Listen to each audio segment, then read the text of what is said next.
To add two videos side by side, first of all, you have to install this video collage free app from your app store.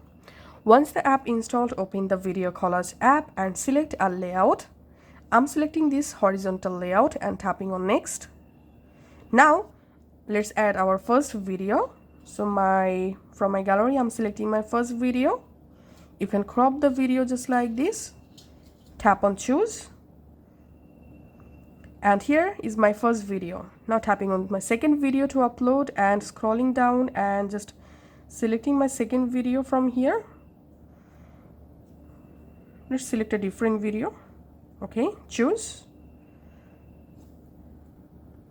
And as you can see, I've successfully added two videos side by side, and then I'm tapping on export and select a video resolution. Output, I'm selecting 480p.